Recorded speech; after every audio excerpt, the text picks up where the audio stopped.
What's up, bosses? Before we kick off this episode, I want to tell you about our sponsor this week. It is Indeed.com. Your business is your dream, and you want to find people who share that dream and have the skills to help it grow. Find them faster with Indeed. Indeed is the hiring platform where you can attract, interview, and hire all in one place. Instead of spending hours on multiple job sites searching for candidates with the right skills, Indeed's a powerful hiring partner that can help you do it all. Find great talent faster through time-saving tools like Indeed Instant Match, assessments, and virtual interviews. I'm going to tell you even more about all the great features of Indeed, but if you want to start hiring right now, we have a $75 sponsored job credit to upgrade your job posts when you head over to Indeed.com/iLab. This offer is only good for a limited time, so claim your $75 credit now at Indeed.com/iLab. That's Indeed.com/ILAB. Terms and conditions apply. Need to hire? You need Indeed. All right, let's kick off this episode of Invest Like a Boss. Welcome to the Invest Like a Boss podcast. I'm Sam Marks. And I'm Johnny FD. We're self-made entrepreneurs who invest our own money and use modern technology to invest like a boss. Join us each week for exclusive interviews with our network of modern investors, business owners, and multimillionaires to discover new ways to invest our hard-earned cash. What is up, guys? This is Johnny FD with Derek Sparks. How you doing? I'm doing great, Johnny. I am fresh off of vacay, although I realize you quickly kind of get back into burnt out mode soon after vacation. How are you? You know, for me, I get more burnt out while on vacation than while at home working. So I'm getting ready to go get burnt out. The problem is I do all this work to catch up and get ahead, and I feel like I'm ahead. Then you're gone a few days, and then you get back and you realize how far behind you are.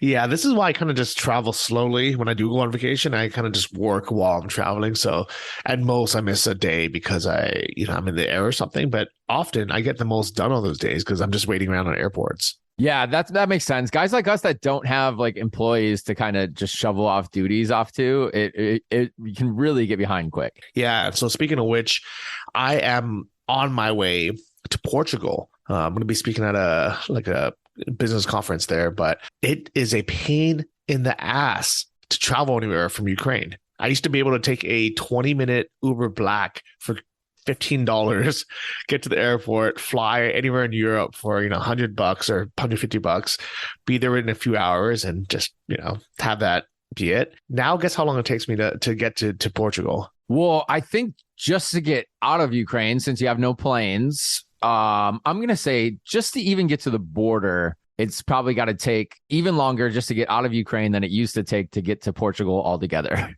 Yeah, 100%. Now it takes me probably 9 or 10 hours on train just to get to the border, probably closer to 10 hours. And then the border can be anywhere between an hour and a half to 8 hours. So what I'm going to do is I'm going to spend the night at my buddy's place in Lviv, just to kind of, get that first 10-hour staunch out the way. Then the next day or the day after, I'll deal with the border crossing, get myself to Warsaw, spend the night again, and then the day after that, fly out. It sounds terrible.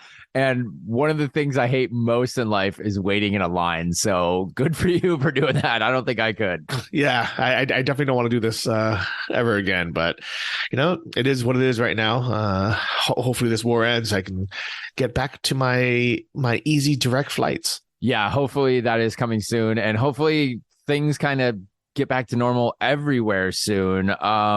This is kind of a callback episode to the All Seasons portfolio update way back before I was on the show even. This is one of the kind of the core episodes that's mentioned a lot on Invest Like a Boss. So we thought it'd be worth mentioning and replaying the interview with Meb Faber. It goes all the way back to iLab 15. This was August of 2016, Johnny. Wow. Think about all the things that have changed in your life in 6 years. Well, what's crazy is I recently listened to that episode and I realized that was before I had ever been to Ukraine. I was preparing for my first trip with Sam to do a Eastern Europe road trip. I heard that you guys were talking about, if you're gonna spend summer anywhere, it's gonna be in Europe, and we're gonna make our way to Kiev, Ukraine. I was like, how crazy is that you guys were talking about doing that? Yeah, and 6 years later, I'm living here now. It's insane. Do you notice something else, Johnny? You maybe don't notice it because, it's your voice, but your voice sounds different then. Yeah. I think I'm more chill now, a bit more matured. I think, back then when you first started, you feel like there can't be a gap. There can't be a second of silence. So you have to just be on the whole time. I think I'm still in on mode. Yeah, now I'm like, you know what? You either listen or you don't. It's up to you guys.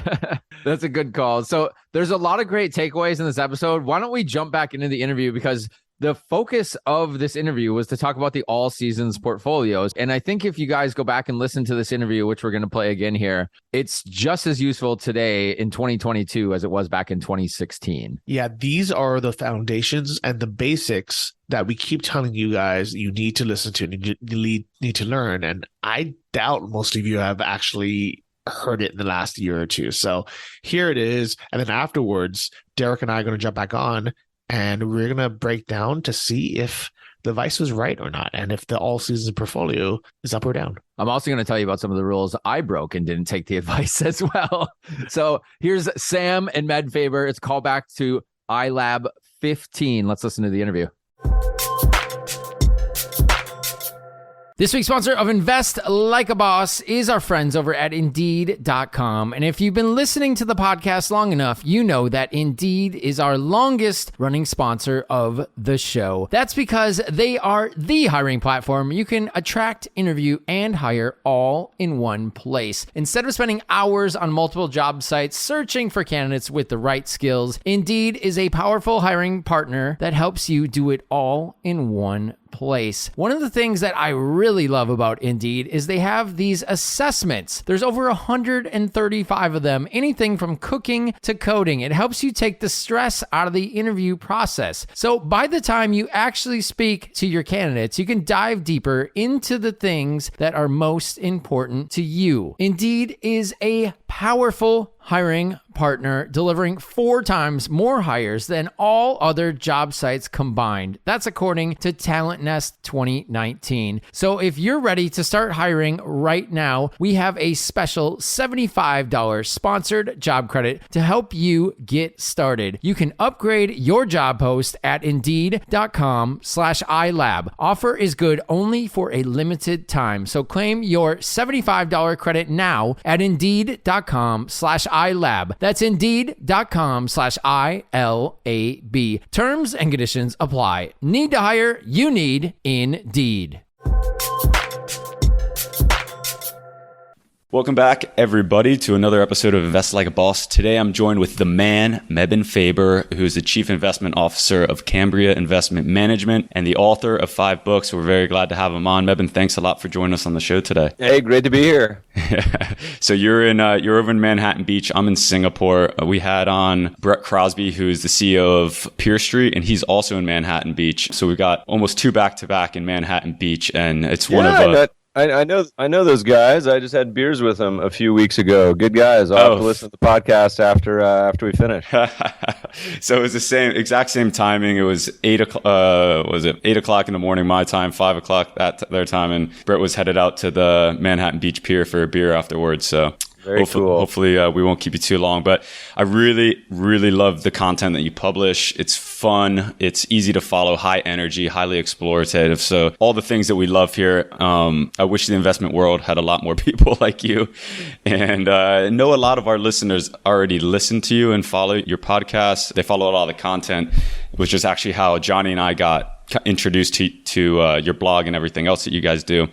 If for the people that are not familiar with you and the stuff that you publish, can you give us a little background on how you got into the financial world, being a skier and a surfer that you are? Sure. I mean, my background was in biotech and engineering, and I actually started out, taking a year or 2 off before grad school to work in the investment space as a biotech analyst. And then that 1 or 2 years became 3 or 4. Did some grad school, but eventually gravitated more and more towards the quant side of the business and more away from the biotech side of the business. And some of those very little forks in the road you take when you're young. I ended up on the West Coast in San Francisco, and then Tahoe, and then down to Los Angeles. business, and started up Cambria, my company, in 2006 with my co-founder, and started managing money then, and kind of never looked back. So kind of a windy road, but ended up a lot of it. The writing and publishing side was a little bit by accident, but has become what originally was what's the right word? Painful exercise has become somewhat of a fun, enjoyable daily ritual of putting out content. So now we do a lot on the both academic side, whether it's white papers and books, but also kind of a bit of content for the broad audience as well on the blog and podcast too. Man, so I saw a number that said you had published 1,000 blogs in 5 years. I think it's 1,500 over that. God, so that's every day you're writing something, right? I think more. It says that I started writing in like 2007. So more, it's just, I went back the other day and went and read every blog post I published, and I tweeted this, and I said, because half the links are broken now, because I would link to companies or people's websites or other bloggers, and I'll paraphrase, I can't remember exactly what I said, but it was something like, in life, it's such a compliment just to survive. So not just in your profession, but whether you set out to be a writer or a podcaster, you guys have a certain amount of podcasts in the bank already, but, fast forward 2, 3, 4 years and people don't realize, how much work that is. So it's amazing to look back and see just, how much creative destruction there's been. And we said it's just keeping your head above water is tough to do. Yeah, absolutely. So what does that look like for you? Is that a daily ritual of writing when you get up or something like that? It's morphed over time. So in the beginning, I started writing academic papers, and then that transitioned a little bit into the blog. Then the blog transitioned into a little more long-form books, and that transitioned from traditional publishing to self-publishing, and then more and more content came out on Twitter. And then we have a research service called the Idea Farm, which caters more towards the kind of academic professional investors. And then now, what mentioned, started the podcast. And so I have about a dozen episodes in the tank, and it's all kind of the same. 30 years ago, people were doing radio shows and writing editorials. It's just the internet has enabled us to have a much bigger soapbox, for better or worse, on getting your message and thoughts out there, and it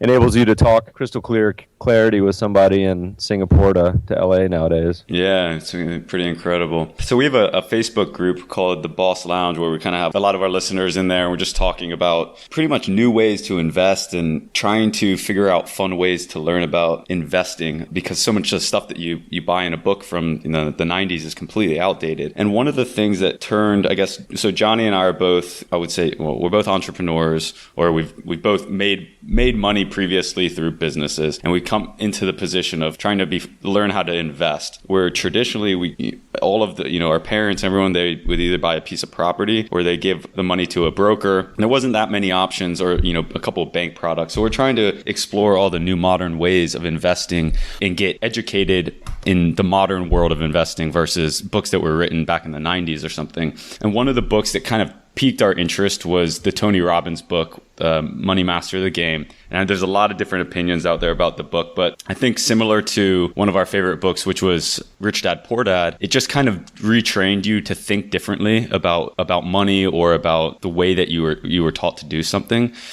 And I guess the kind of main point of that book was, or the main focus of that book was, ended up being the All Seasons portfolio. And so I think you are probably the best person in the world to talk about this, from all the modeling you've done of different portfolios over time. And so I wanted to focus a little bit of the conversation around that model and some of the other models that you've also compared it to see what might be a good model for us to consider for the future. Sure. So there's a lot in that kind of statement and question. And, part about looking back at books historically, there's some timeless pieces of investment wisdom in books that, are universal. And then there's others that are much more kind of representative of technology in the times and different ways to access asset classes. But if you take a step back, and one of the biggest challenges for an investor, particularly younger investors or people who are not looking at spending a lot of time with investing, is you really need a lot of respect for history and understanding markets. So there's a lot of surveys in the last year or two that'll ask young investors, what do you expect in the stock market? And they'll say something like 12% a year. Well, that's because we've been in this 8-year bull market and they haven't lived through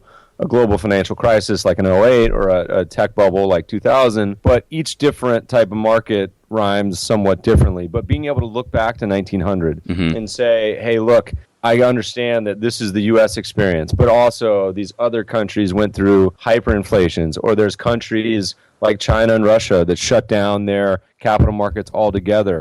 Or there's a market like Japan, which is the second biggest economy in the world, now third, but at the time was the largest stock market in the world in the 80s that had zero returns for 2 decades. And that's not some like backwater, tiny country. You know, that's one of the biggest countries in the world as far as economies. And so trying to understand what's possible in a base case scenario. And so being able to have an appreciation for history. So one, there's a great coffee table book called Triumph of the Optimists, and it's expensive. It's like $100, but you can download. Credit Suisse does yearly updates called the Global Investment Returns Yearbook, and if you Google that with Credit Suisse, GIRY, G-I-R-Y, there's about 10 years worth of downloads that are absolutely must reads, fantastic reads. The introductions can be a little academic, but you can flip through this book. It's beautiful, well done, and get a perspective for at least what's possible, at least understand, hey, this is what I can expect in markets, or, you know, because it starts to give you the BS detector of being able to look to a lot of investments and say, hey, that's not even possible at all. I understand that that's not even reasonable. So we did a book that part of it talks about this Tony Robbins portfolio, but we took a step back and said, look, there's a lot of gurus out there. So Tony Robbins, but also Ray Dalio, who runs the largest hedge fund in the world, David Swinson, who runs the Yale Endowment, Rob Arnott, research affiliates, $180 billion money manager, Mohammed El-Arian, who used to run Harvard and PIMCO, that have all at some point made a recommendation for individuals for an asset allocation portfolio. And so we wanted to do a thought experiment and said, okay, why don't we go look at these dozen or so models and examine how they've done historically and see what we can kind of glean from that. So we wrote a book called Global Asset Allocation. And actually, for your listeners, if they want a free copy, they can go to, we have a website, freebook.mebfaber.com. You can download it.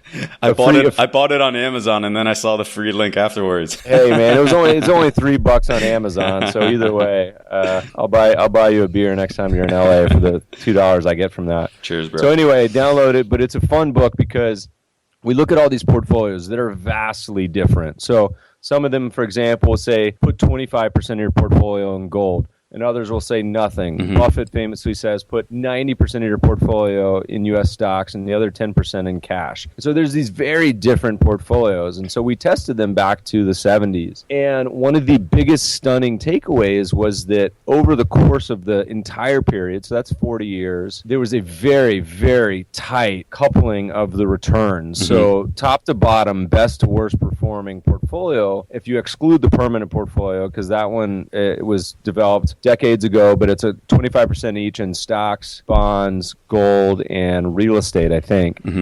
It's a little more low volatile because half the portfolio is in cash and bonds. So if you exclude that one, all the rest of the portfolios, despite how different they were, clustered within 1 percentage point difference in returns. And that's a really stunning conclusion. Now, they took different routes to get there. So the inflationary 70s, portfolios that had commodities and gold did much better. In the disinflationary growth, 80s and 90s, bull market, what did best? Of course, it was stocks, growth type of assets. But we did another experiment and said, okay, take a step back. Crystal ball, you can go back to the 70s. I'll let you pick the best performing asset allocation of these dozen managers. Yep. Turns out it was Mohammed El-Arian portfolio, what we call an endowment style portfolio. So that means a lot in stocks, a lot in global assets, a lot in growth assets, and very little in bonds. And so it's no surprise that that portfolio performed the best over that period. If you then compare that to the worst performing portfolio, permanent portfolio, and say, all right, I'm going to go back to 1972, implement this portfolio with the average cost of a mutual fund today, which is 1.25%. Certainly you can get Vanguard index funds for much cheaper, but that's the average cost of a mutual fund. That takes the performance of the best asset allocation portfolio and makes it almost as bad as the worst. Wow. And this is a really interesting takeaway because what do most people focus on? They focus on the numerator, the returns. They focus on how much money can I make. Then they may focus on volatility and drawdowns, and all those things are important. But it's really kind of the boring stuff for asset allocation. It's the boring stuff that lets people, the fees, the taxes, the transaction costs that really can determine a lot more of your success than the actual allocation itself. And so if you then go and say, you know what, I don't want to deal with this. I'm going to implement this through my financial advisor. Average cost of financial advisor is 1%. So now you're up to 2.25% per year. It takes the performance of the L-Arian portfolio and makes it far worse than the worst performer, which is the permanent portfolio. So what we say with that buy and hold asset allocation, if you're going to do that, it doesn't matter that much what the exact allocation is. As long as you have some global stocks, some global bonds, and some global real assets, which is commodities, gold, tips, or real estate, then it really doesn't matter. But what does matter is implementing that in a very cost-effective manner. So whether it's through low-cost ETFs, low-cost mutual funds, whatever it may be very thoughtful about all-in costs as well as taxes and transaction costs too. Awesome information. And I wanted to jump back to one thing that I thought you said it was particularly interesting, going back to speaking about the Japanese market. I had read a book a long time ago, one of the first books I read, I guess, about investing, but also demographics. It was called The Demographic Cliff by Harry Dent. And it brought up the point about the Japanese market going back into whatever it was, late 80s or 90s, where it was just flat for 2 decades, right? And so that kind of, as an early investor, people always say, just, Warren Buffett's like, put money in the S&P 500 and forget about it. I mean, there is the possibility that because of demographics or other reasons, like if you put money in just a stock fund that was domestically, I guess the S&P is much more international, but because the US companies have international revenue streams coming in, that if you were to put money, say, in the US domestic market, there's no guarantee that in 20 years it's going to be higher than it is today, correct? So here's a couple examples, just food for thought. So if you look at periods where US stocks have underperformed bonds, there's many periods of 20 to 40 years where stocks don't outperform bonds. There's even a period of 68 years in the 19th century where stocks don't outperform bonds, but you start to get to a little more questionable data the farther back you go, but it's not a guarantee. And there's periods, so if you look at the 20s, US stocks went down over 80%. And there's basically not a foreign market in the world that hasn't had a decline of at least 2/3. And so the Japan example is interesting because we did another book called Global Value that looks at how to value global stock markets. And so Japan is an interesting example. So we use what is called a 10-year price to earnings ratio. What many people know is a Shiller-Cape ratio. It simply is a way of having a really long-term perspective on a security, or in Shiller's case, he talks about an entire stock market. It goes all the way back to Ben Graham talking about this almost 100 years ago, and he adjusted it for inflation. And so for the U.S. stock market, it's had a CAPE ratio historically of around 17. It's been as low as 5, and it's been as high as 45 in the 1999 dot-com bubble. Currently at a value of around 25, which means it's expensive, but it's not terrible, and it's not a bubble. It just means future expected returns are going to be less. So you're looking at, let's call it 4%, maybe 5% returns in the U.S. stock market. Well, Japan in the late 80s hit a value of almost 100 with their price to earnings Shiller-Cape ratio, which is double what the U.S. was in the 99 bull market. It's the biggest bubble we've ever seen. It's not even close.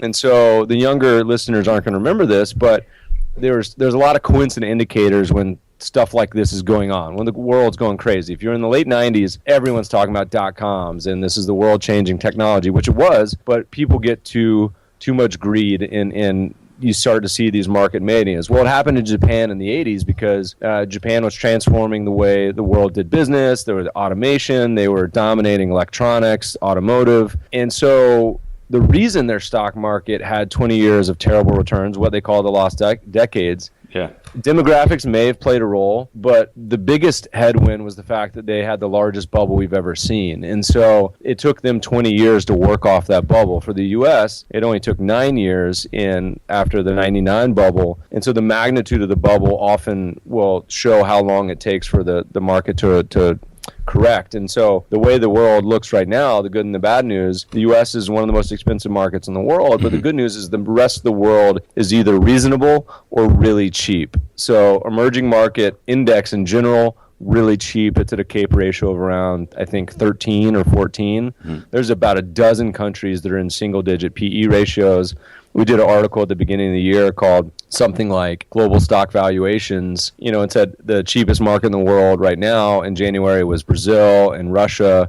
Brazil, I think, is up about 60% this year. Russia's up maybe 20 or 30. But it's simply those markets have been down so much, and the rest of the world hasn't recovered the same way the U.S. has from the global financial crisis. And historically, U.S. versus the rest of the world is a coin flip. So it's literally 50-50 outperformance any given year, whether it's U.S. or foreign. And there's been two periods since 1972 where foreign stocks have outperformed the U.S. stock market 6 years in a row. So not 6 years rolling, but 6 years straight. So we're much more bullish on foreign markets in general than the U.S. right now. I think there's a lot of opportunity in the cheap ones. Good stuff. So a lot of my favorite blog posts of yours, which you actually recapped some of your favorite blog posts in a recent blog post, show a lot of these models that you guys have considered dating back over the course of 50 plus years. And comparing them in a really easy to follow way. I love those articles. And I also love the one that was, let me see what title was, Risk Parity versus Endowment Model versus Permanent Portfolio. And in there you have two videos that kind of explain this stuff. It's you actually talking and reviewing everything, and there's nice graphs to complement it. So that's great. You use the word risk parity a lot. Can you explain? I've been trying to figure out how to summarize that in like a sentence or two. Can you explain what that is for the listeners? A sentence or two is tough. It means trying to equalize assets based on their volatility. So it would be like, at a horse race where if the jockey comes in underweight, they'll add weight to the horse to equalize the weight that the horses are carrying to make it a fair race. So what happens basically, the simple description, let's say you have a portfolio, traditional moderate portfolio, which is 60% stocks, 40% bonds, what we call the 60-40 portfolio. That portfolio, because stocks are so much more volatile than bonds, does not have 60% of the volatility and risk in stocks and 40% in bonds. It has about 90% in stocks. And so the way that you equalize that is you can either simply own more in bonds, so it would look more like, say, 70% in bonds and 30% in stocks, so that the volatility is similar. And then you can leverage that portfolio, which is a little easier to do if you're an institution or know what you're doing. It's a little harder as an individual. There's a lot of brokerages that charge criminal leverage rates, but there's ways, certainly easy ways to do it. Certain brokerages are reasonable, like Interactive Brokers. So you equalize things for volatility, and then all of a sudden then it comes down to expected returns and correlations. And so the holy grail of a risk parity strategy is adding a lot of assets that don't correlate. And so that's hard, of course, because there's things like stocks and bonds, which historically aren't correlated, but it bounces around. There's periods where they're very highly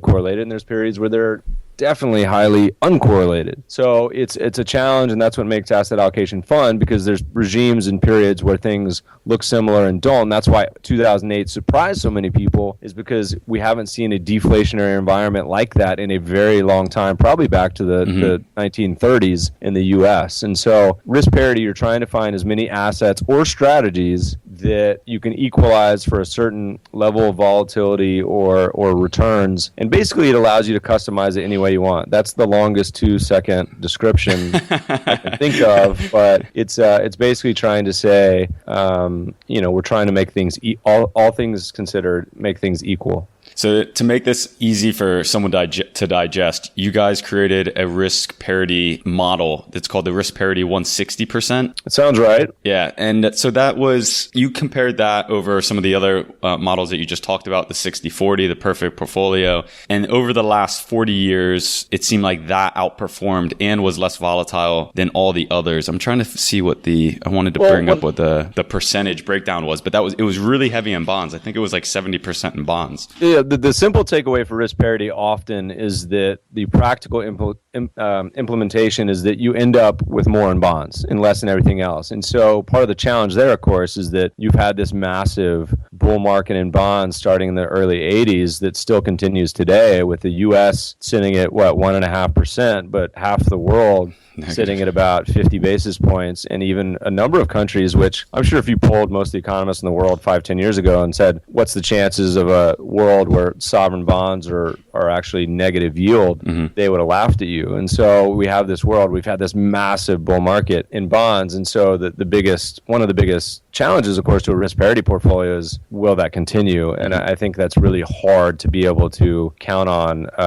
that being a tailwind in the future. Well, if bond rates go negative, then will bond prices continue to increase? If they go more negative. So like if the U.S. went from 1.5% yield to 0.5% or 0 or minus 1%, yeah, those bond prices would go up until the point it gets to where it is, and then you're stuck with bonds yielding nothing. And so you've had this environment where there's been this search for yield for the past 15 years, and it creates a lot of distortions. For example, a lot of institutions, individuals are starting to reach for yield. So a lot of strategies like dividend stocks, which historically work because they trade at a valuation discount to the overall market, are, I think, hugely dangerous right now because they trade at a valuation premium to the overall market because so many people have rushed into them. Utilities are up something like 20% this year. A lot of low volatility strategies have been marketed, and basically, but things like farmland, for example, where people are just looking for anything that has a yield, it creates distortions, and it changes what we say flows change factors. So if you have enough money chasing an asset class and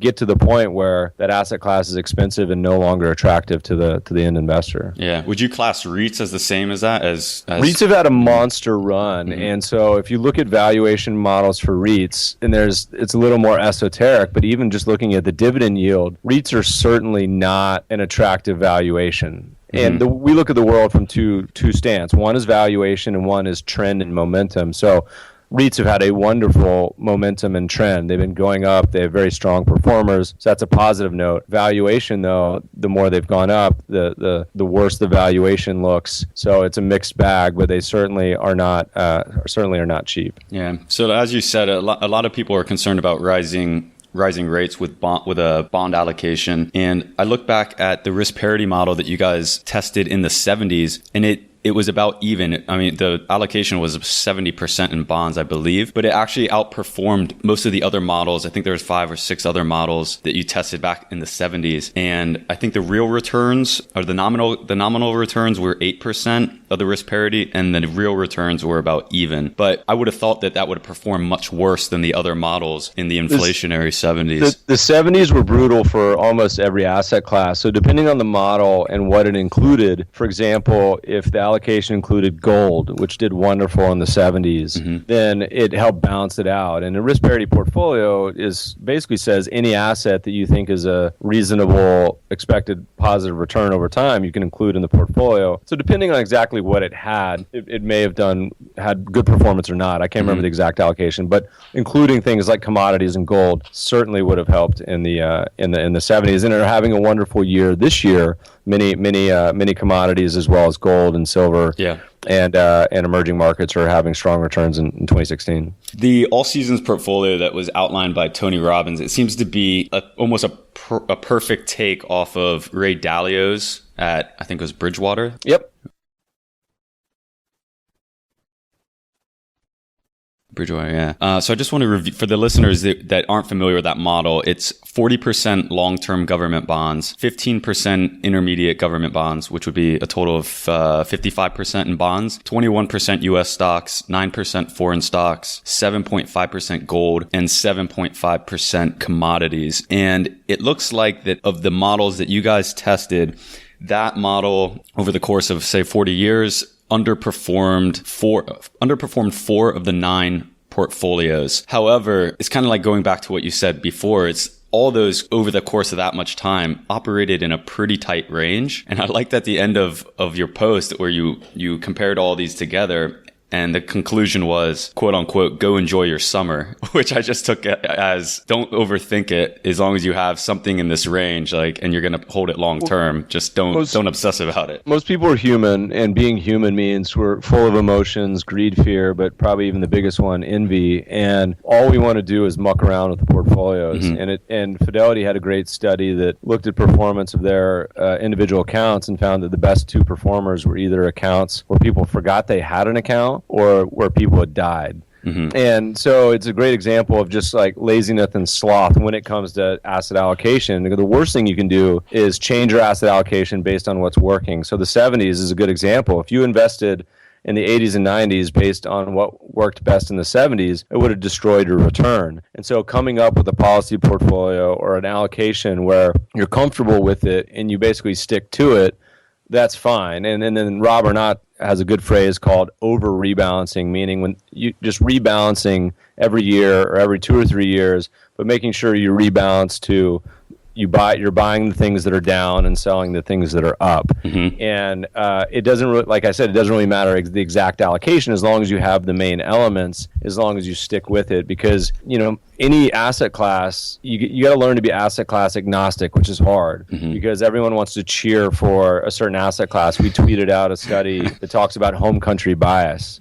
and particularly every country in the world. So the U.S. only makes up half the world's stock market. So if you're an American investor, you should have at least half of your stocks in foreign stocks, but no one does. They hold around 70% in the U.S. This happens everywhere, though. It happens in Australia, UK. I'm sure it happens in Singapore. It certainly happens in Asia, broad Asia, where most people put most of their assets in their own country, and that's a horrible thing to do. And so as long as you have a balanced asset allocation that's global, and the global market portfolio, meaning if you just went out and bought the world, is a good starting point. And then not just mucking around with it too much. I mean, because most people, that the challenge they have is chasing returns and buying what's hot, and it can really decimate the returns of a portfolio. Yeah, I agree totally. I've been burned. I mean, I started investing in like 2004 when I was in college, and almost everyone that I know who has been investing either in property or in the market that's in my age group has all lost money because you're investing while you're in college, and then you have the 2007, 2008 crash, and even before that, going back to 2001. So people have been getting in at the wrong times, getting out at the wrong times, and there's just been so much emotion and turbulence in the market that investing your first amount of money is, I think, a lot more difficult because there's too much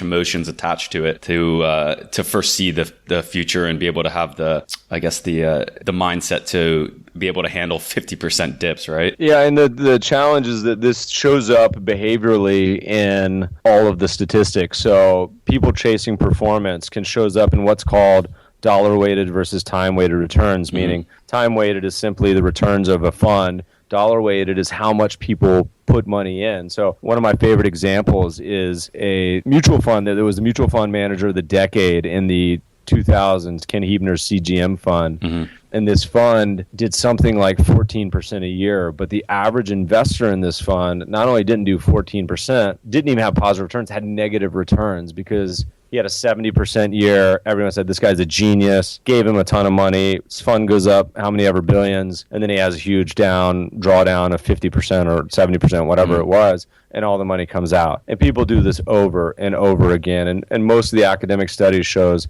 this often can cost people about 1% or 2% a year by chasing performance. And this is one of the benefits. I give advisors a lot of flack for charging a lot, but they can often be worth their weight in gold if they keep people from doing dumber stuff. Yeah. And the behavioral coaching of talking you off a ledge or just not wanting to chase these returns, because it's very seductive when your neighbors or friends are making a ton of money. Look, the last 7 years, if you're an advisor that had an allocation to foreign stocks or commodities, every year your portfolio review with a client would be, why do you own these? They just keep going down. And trying to educate these people and say, well, look, historically, this is what it's done. This is why we own it, et cetera, et cetera. And at some point, the U.S. will underperform many years in a row, and these will balance it out. It's very challenging because the investing timeline plays out over a totally different timeline than we think. We're thinking, particularly nowadays with Twitter and social media and the internet, in minutes and hours and days. And investing doesn't even take place in the course of the long wealth building in weeks or months or quarters. It's years and decades. And so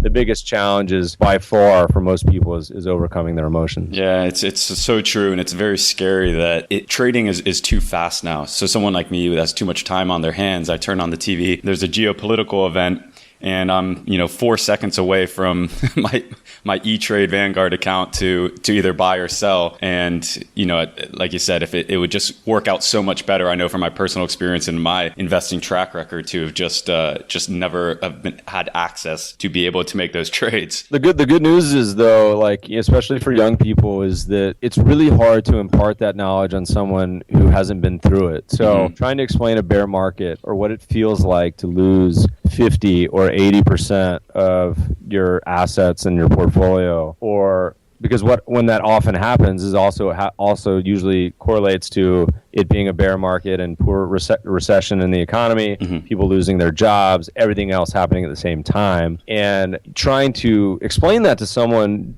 doesn't make a lot of sense, but the pain of losing money is very real and very physical. And so once people have been through it, once they make all the dumb mistakes, and look, I have all the behavioral biases. I'm overconfident. I'll take too much risk, and there's about 20 others I have, but that's why I'm a quant. So being able to say, look, these are the rules from which I operate. These are how I set up my portfolio. It keeps you from doing a lot of the dumb stuff. It doesn't mean it's still not seductive, but it's a much better framework for investing than just watching CNBC and shooting from the hip.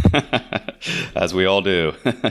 So do you guys have like all the different models that you've tested? It looked like the risk parity 160 was the best performer. There's obviously the concern of rising interest rates. Do you guys have a model, like if someone was going to ask you for asset allocation model for the next decade, do you have something that's kind of like a go-to, this is what we recommend, or is it always different? I'm going to answer that in two parts. Okay. So the first part will be, if I was to design a portfolio, and we just put out a new paper called the Trinity Portfolio in the last week or two, it's free to download online, that says basically, if you had to ask me how to design an ideal portfolio, here's how I would do it. And there's three main steps. One is start with the global market portfolio. So if you were just to go out and buy the world, what would it look like? So you own stocks, bonds, foreign bonds, real estate, foreign real estate, commodities, the whole caboose, right? So you start there, and that's a good allocation. And that's what we call, in the book, it's a global asset allocation or global market portfolio, not too far from the risk parity. So that's the start. And then you can improve upon some of the indexes. So we add tilts in the portfolios to value and momentum, meaning you're tilting your portfolio to cheap stocks and cheap investments. You're tilting it to cheaper bonds, but you're also tilting it to things that have good price momentum, which is historically one of the best academic anomalies. And the last one is overlaying a trend following component. We haven't really talked about today, but for me, if I had to pick a desert island strategy, that's it. And so that all in is what we call the Trinity Portfolio. So you end up with roughly half your portfolio in these buy and hold core strategies, another half in what we consider to be momentum and trend. That's an ideal portfolio. We're actually making a big announcement, depending on when this podcast goes live, for individual accounts coming up at some point in early August. So keep an eye out there. Stay tuned. But the second part of that question is, all right, Meb, gun to your head, if you had to pick an asset class or portfolio today for the next 5 or 10 years, what assets do you particularly like? And this is a little more subjective, but it's based on objective research, is I would certainly tilt away from the U.S. You've got to add foreign stocks are much cheaper. Emerging markets going into this year were down 3 years in a row.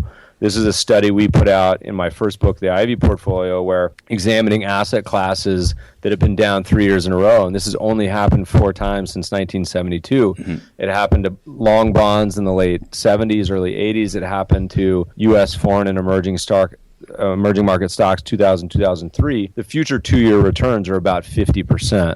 And so this just triggered at the end of 2015 for both emerging market stocks as well as commodities. So those are 2 asset classes that are down a lot that we think would be wonderful allocations in a portfolio if you don't have them, and if you do, with a possible overweight. So that and a trend following component, which is probably, you'll have to have me back on in 6 or 12 months to talk about. It's a whole episode in and of itself. Right. But managed futures and trend following is an area that is certainly philosophically aligned with what I believe in the world, and diversifies a traditional portfolio more than almost anything. Nice. There's an uneducated theory in our group that seems to think that I think, and this also is a little bit because of where we are as small business guys, that all the growth in the markets over the next decade or so will be in small cap. How do you feel about that compared to investing in, say, like the S&P 500 or large cap? Okay, so market cap weighting, which means the S&P 500 or mini indexes, which is the market, by the way. Mm-hmm. That's if everyone's to go out to buy stuff. It's a good first way to invest. But if you're an alien and you came down and said, let me pick the best investment strategy, that really doesn't make any sense, because all you're doing is you're weighting stocks by their price. It's not how big they are based on revenues or earnings or anything else. It's simply their price. The formula is price of the stock times shares outstanding. That's it. So it's a momentum strategy. So you own more of companies as they get bigger. And as companies go down or go out of bankrupt or go out of business,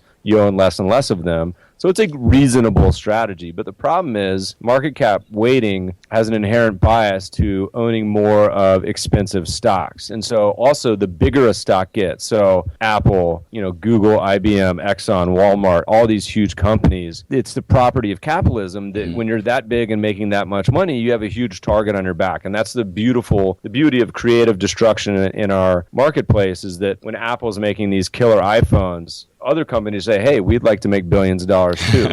So you have this destruction, and it has an effect on the stocks, because a market cap weighted index, you could weight an index basically any other methodology besides market cap. So equal weight, if the letters of the stock is A through M versus N through Z, it doesn't matter. That's going to be market cap weighting, because you break that price bond. So you could do valuation, which is much better. So inherently, there has been a smaller stock, what they call small capitalization tilt. Part of that is because you end up looking a little more like a value tilt and just doing anything to move away from a market cap weighted tilt. So you have a lot more potential with small stocks for value add. Most of these big stocks are covered by 50 analysts. Everyone owns them, et cetera. If you're toiling around in the small stock world, there's more value add, but it's also more dangerous. Many more of those will go out of business. There's a great study called the Capitalism Distribution, which I encourage you all to download from Longboard, which gives you some background on just how hard it is to pick stocks.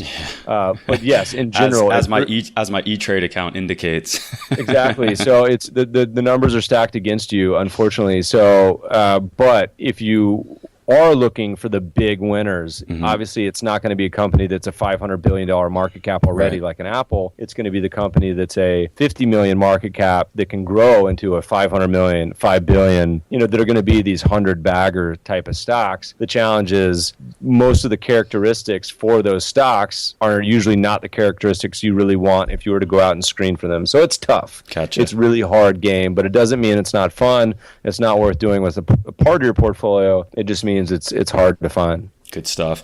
So, Meb, I know we're coming up on time. This has been a lot of fun. I was hoping we could answer a couple listener questions quick before we break. Let's do it. All right. So one is from Steve M. He wanted to know what your thoughts are on robo-advisories like Wealthfront and Betterment and their value. Okay, so there's two parts to this question to me, and we've done a lot of posts on this on the blog, including one post called "It's a Wonderful Time to Be an Investor."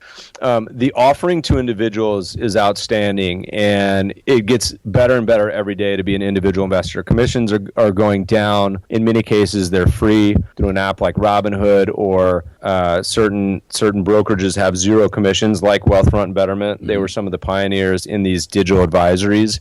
A lot of what they offer has been around for 20 years. So the tax loss harvesting people have done for forever. What they've done is they've added a really pretty user interface. And what we've always said, and we love Betterment in particular, and we've sent a lot of clients there, but we've also said that it's going to be challenging because this will eventually get dominated by the custodians because they have their own funds. So like a Vanguard and Schwab, because they have an inherent price structural advantage, because Vanguard can use their own funds, as can Schwab. So Vanguard charges 0.3%. They give you a financial advisor. They invest in their own funds. they've raised $40 billion. Schwab gives it to you for free, invest in their own funds. They have a few quirks. None of them charge commissions, which is huge for small investors. Commissions can add up quicker than the fees do. Schwab has raised $9 billion. I think Betterment in third place just crossed $5 billion. I think they're all wonderful offerings. Mm-hmm. I think they're great ways to do it. The challenge is that a bit philosophical in the allocation. I think it's going to be a real struggle for people if and when they go through the next bear market to not have an advisor to talk to, because all the research shows that people behave very poorly when they're losing a lot of money, and there's no one to talk them off a cliff when they're down 10, 20, 50%. Yeah, it'll be interesting to see how Betterment and Wealthfront display those losses in the user experience, right? If you look on social media right now, you see a lot of people just behaving like uneducated investors. They're complaining that I invested and my account's down 5% in the first month. What's the point of this? So that you see a lot of this just people venting online. And hell, we're in a bull market. So I think it'll be a fun challenge for them. Now, the flip side is it a good business model? And that's going to remain to be seen, because they're going to have to scale to be very large to be profitable, because they have such low expenses on the portfolio. So, and then philosophically, as I mentioned earlier, my ideal portfolio is not buy and hold. I mean, we offer an ETF that charges no management fee. And so there's ways to get a low-cost portfolio that, look, you go back 20 years, I mean, hell, funds charge 2%. There's front-end loads. There's brokerage costs and all sorts of stuff. So it's a great time with many options. The question is, can people overcome their emotions to make the low cost valuable? Yeah, I got it.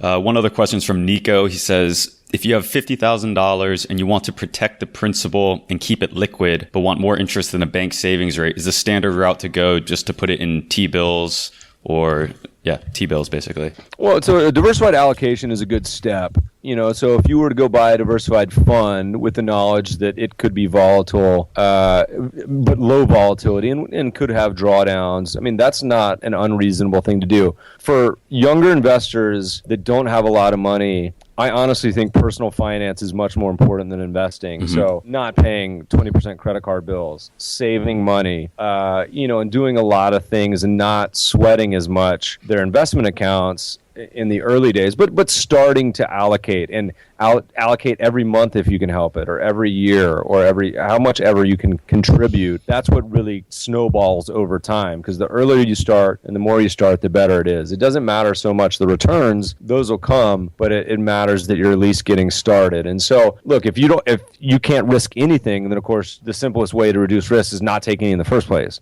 So you go buy a CD, or go buy, something that has guaranteed principal return from a bank. You may be only getting 1% or 2%, but that's, at least it's not. Historically, T-bills and short-term bonds keep up with inflation, and that's the best you're going to do. So after inflation, this is a good rule of thumb. We call it 5-2-1 rule. Stocks after inflation return about 5% globally since 1900. Bonds, and I'm rounding up, it's about 1.5%, but we say 2 just to round up because it's easier to remember. And short-term bills or cash instruments around 1%. In this environment, the 2-1 is probably going to be less, so it may be 4-1-0. But if you have $50,000 and you don't want to risk it, you shouldn't risk it. So right. Well, if you just put it in like tips or something, say you had it for the money for a year and you didn't want to risk it, like tips would essentially be risk-free unless we went through short-term deflation. Is that right? Yeah, but tips, like any bond, they're going to trade, or a bond fund, the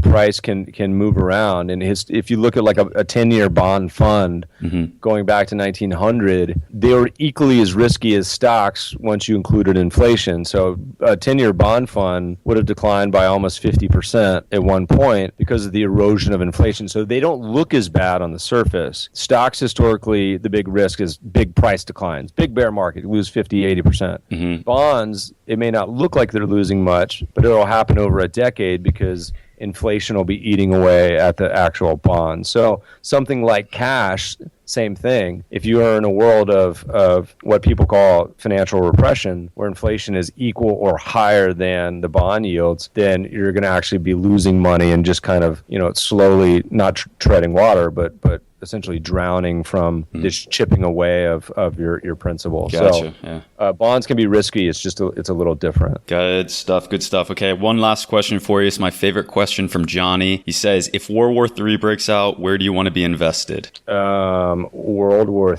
III. Well, it depends if it's China or Russia. Or it depends if it's a nuclear war or war with aliens or whatnot. But historically, wars can be great times for investing, and wars are often, at least historically, and it's a different world we live in now because wars don't necessarily require as much economic capital as they did in the 30s and 40s, but wars historically have been very inflationary. And so during inflationary times, you look at assets that benefit from inflationary exposure is different than times of peace that may not benefit from similar exposures. Again, the challenge with asset allocation is you want to be prepared for any market environment. You want to be prepared. So the example we said with U.S. stocks and valuation earlier, trading at a CAPE ratio of 25. They've traded at a value of 45 and a value of 5. The only difference is simply what people are willing to pay. And so you have to hold in your head the possibility, and it's not equally likely, but the possibility that it can happen, that stocks could double from here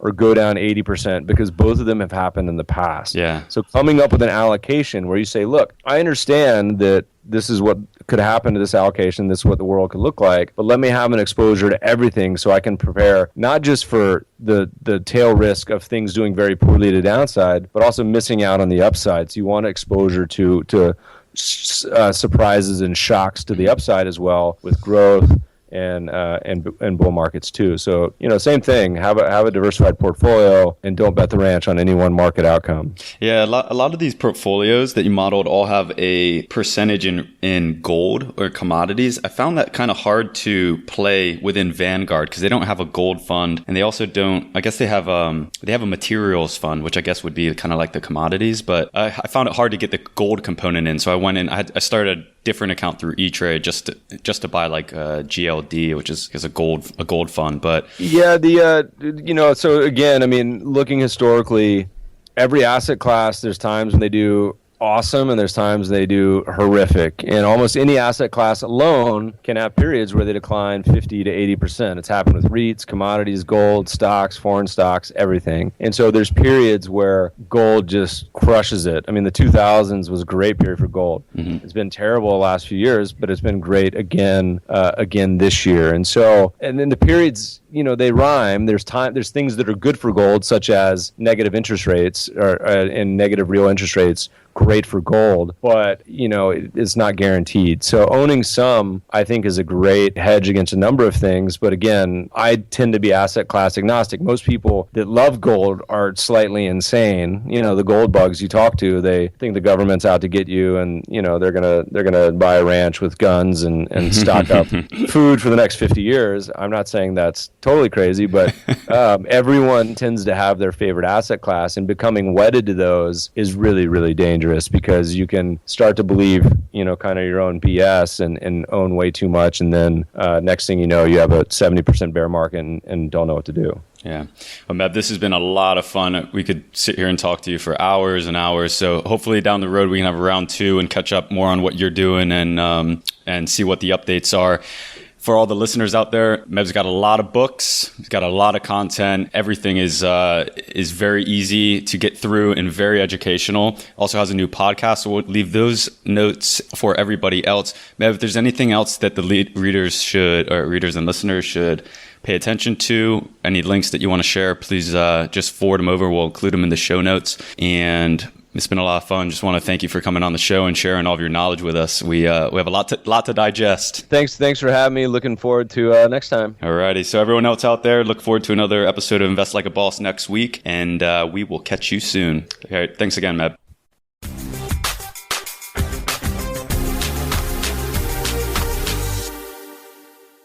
Oh, Derek. So much has changed in this last 6 years. But then again, it hasn't. A lot of the issues that Meb brought up are still very much happening today. Yeah, actually, it's crazy how we actually talked about, my question to Meb was, what would you do? How would you invest if World War III had started? I wanted to ask if that was you because Sam just said Johnny. He didn't necessarily say it was you, Johnny. It could have been any Johnny. And I was like, that sounds like a question Johnny would have asked. And it came true for him at least. Well, that kind of just shows my mentality and my state of mind back in 2016. I had just started making money and it was so new to me that I didn't want to lose it. And my whole strategy was more defensive than it was offensive. And I asked that question to everyone. That was the question I asked the first probably 30 guests. Did you catch in his answer that he also said, well, if a war breaks out, that tends to cause hyperinflationary times, which what is happening right now, Johnny? Yeah, absolutely. So he has been spot on. And it turns out if you had followed his advice back in 2016, you'd be in a pretty good position right now. Yeah, I think so. And he still continues to pump out content almost every day. I checked out Meb on Twitter. I think it's just at Meb Faber on Twitter. We'll put a link to it in the show notes as well. Every day he's posting content. He's talking with these top advisors. He has access to all these people. And he's putting the work in, and it's just great content, and it's all free, which is awesome too. Yeah, Meb is a super cool guy. He's very smart. He's very giving. After this interview, I don't remember how many months after it was, but I had finally met Meb in person. We did a Invest Like a Boss conference in LA at the Pier Street office, and Meb was there. And then afterwards, we went down to kind of his beach area. Derek, what was it called? He's down in Manhattan Beach, which is just south of me. I'm in Venice Beach. Manhattan Beach, if you know where the airport is, Johnny, it's just south of LAX airport. Yeah, it's a very cool spot. So all those guys live down there. We had some drinks afterwards, and it was a really great time. So it's a shame that, we haven't had an event like that since. First, there was a ton of work to put on, but second, it was mostly COVID that just decided to put a stop to it. So we had one in Chiang Mai, we had one in LA, and that's it. That's been the last of the iLab summits. When you had the LA one, it must have been right when I started listening to the podcast, because I remember thinking, that's really close to me. I actually want to go and meet these guys. And I had some work thing come up or something where I couldn't go, but it was, it was before I was on the show, but I had definitely found the show because I remember thinking, I know exactly where that is. I'm going to go meet these guys, and something came up. So it's really interesting that, Meb was there and he's down in Manhattan Beach, and I'm actually down in that area once a week for one of my side gigs as well. It's awesome down there. It's so chill. It's like still LA, but it's beach vibes, surf town, like cool, chill spot. Yeah, it really feels like a upscale kind of San Diego, but in LA. It's a really cool spot, and it was a really good conference. Like literally everyone who went there, they got a ton of value from it. It was a pretty good group. I think just under 100 people. I still remember specifically the catering we got for lunch. At first, I said no to it because it was like, $20 sandwiches or something like that. And the Pier Street guys were like, no, we get this all the time. They're fantastic. Trust me. Just get it. I was like, I don't know. For $20, we can get like a lot of Chinese food. We get, KFC or like, I think I wanted Chipotle or something. And they're like, trust me, this place is amazing. And I was like, yeah, but it's like $20 a person for a sandwich and a cookie. That's insane. But it ended up being the best sandwich I've ever had. And I still remember it till this day. Oh, you have to let me know what spot that is so I can check it out. Yeah.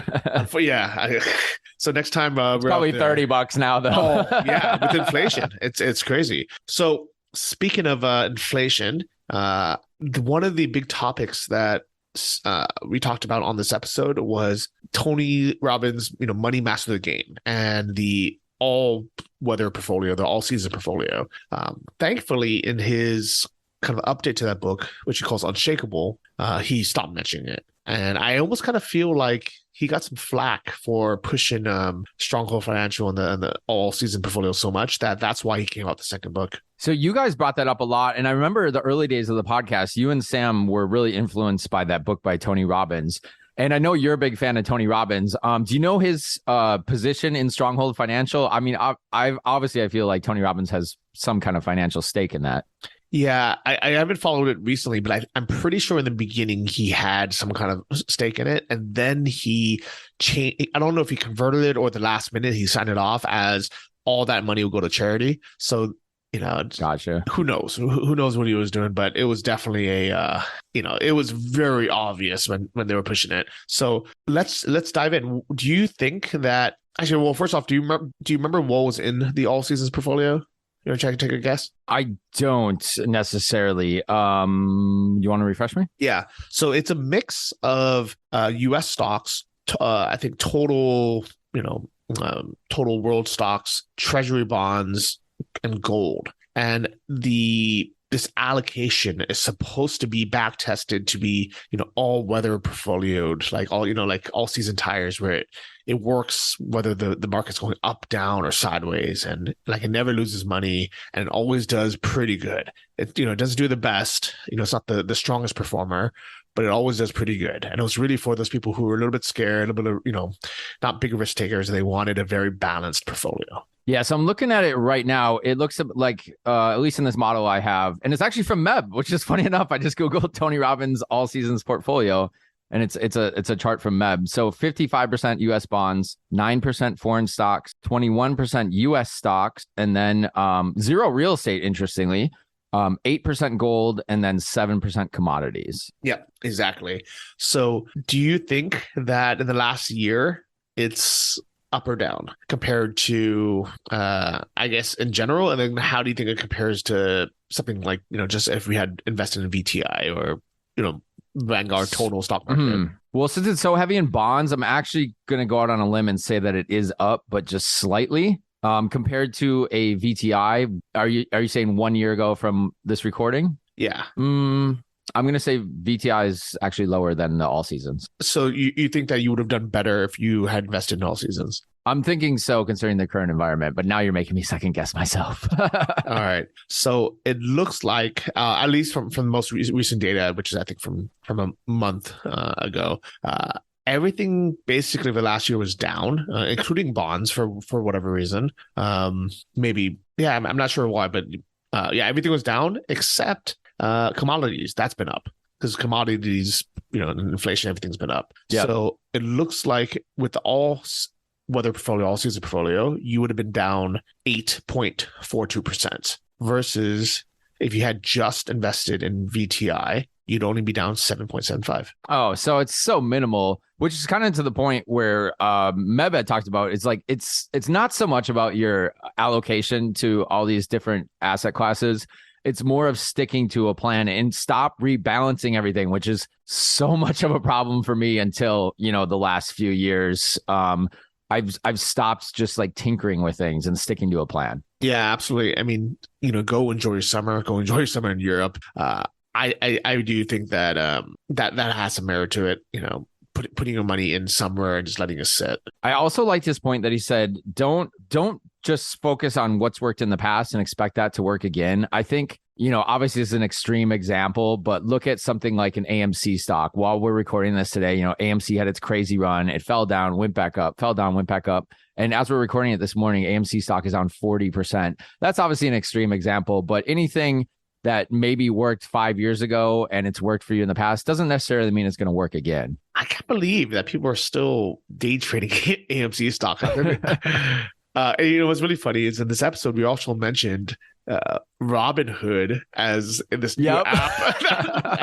I was going to bring that up. Johnny's like, have you heard of this Robinhood thing? Well, in I guess 2016, it had just come out, and the advice was sage advice. It was like, don't waste your time, trading these things. Just figure out your portfolio and stick with it. Yeah, totally. A couple other points I wanted to bring up was stop having home country bias. I think he said most people, even if not just from the United States, other top economic countries as well, they hold an average of 70% of all their stocks in their home country. I know the world's more global now than ever, but still, you should be looking to own a lot more companies outside of your home country as well, which I've started to do more recently as well. Because I think I was kind of I didn't even think about that. You know, it's just it's in your life. Someone like you or Sam, where you guys are in different countries all the time, maybe it's a little different. But for someone like me that spends the majority of my time in the United States, I guess that's all I really think about is the home companies. Yeah, I think we're a little bit lucky that our home country happens to be the greatest financial superpower in the world. Sure. You know?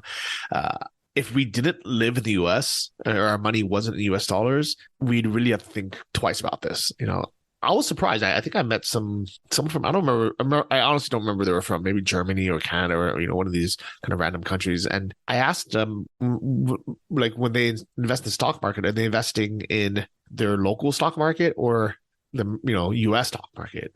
And I was shocked. And they said that the Canadian one, of course, or the German one, of course. I was like, what? Of course? What do you mean, of course? Like, who would invest in in those stock markets? And it's that home country bias. Yeah, that's really interesting. You don't think about that, but you know, to them, that's their country, and it's also kind of a bit of like a root for the home team type of mentality as well. Yeah, it's true, and also they think that their situation is going good. Because, you know, they're there, they see the changes being made. So, you know, I mean, luckily I was never tempted into buying into the Ukrainian stock market, but, you know, I did invest into Ukraine. So, you know, I saw things going good for it. So, you know, there is definitely some home country bias, there. Yeah, 100%. Well, we should bring up as well, if you got a lot of information out of this episode, we know a lot of you bosses go back and listen years and years later, because I see the data, and it's cool that you guys are listening to these old episodes, even so much later in time. But I guess we should also mention that we're going to have a guest next week as well, who is also Meb Faber. You want to give us a little preview of that, Johnny? Yeah, so that was actually the reason why we decided to rerun this is we wanted to, you know, we're having Meb come on to talk about inflation, and we were going to kind of skip over all the basics. And I was like, no, like, you know, we can't just tell people, yeah, make sure you do your homework and listen to episode 15, because, you know, very few people are going to do that, especially when there's a new episode out. But I wanted to kind of, you know, force you guys, you know, to have this in your inbox and say, like, look, this was really worth listening to. And if you liked it, please let us know. Let us know in the Boss Lounge or, you know, on the Patreon, wherever you hang out.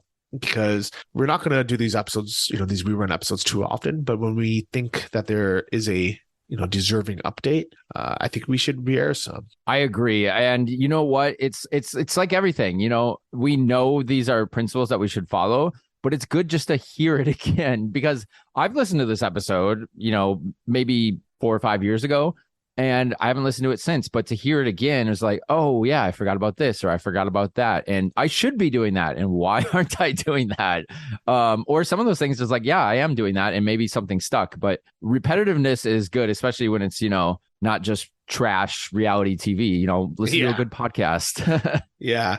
So you had teased in the beginning of this episode, in the intro, that you were going to reveal what advice you didn't take from Meb that ended up not working out. Well, one was rebalancing. Like I said, I used to be that person that was like, I'm going to sell this and then I'm going to move into this, and like trend jumping. I've stopped doing that. I actually don't really plan on selling anything except the stuff that I shouldn't be buying in the first place, which is another problem, is individual stocks. All right. That's probably a very good idea. Yeah. So if you guys enjoyed this episode, share it with a friend, especially because this is one of those core episodes I think a lot of people can get a lot of value from. And just for fun, if you want, take a listen to the intro outro of episode 15. It was Sam and I kind of talking about, you know, having Meb on and kind of shooting the shit. I thought it was fascinating kind of going back and hearing myself 6 years ago, because I sound completely different. I literally sound 6 years younger. So, you know, you can check out what our mindset was back then. And till then, we'll see you in the next episode. Thanks for coming on. Awesome. See you guys next week.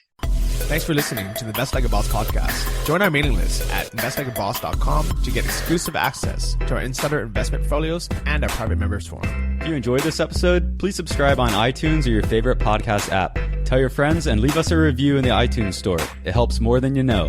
See you guys next week.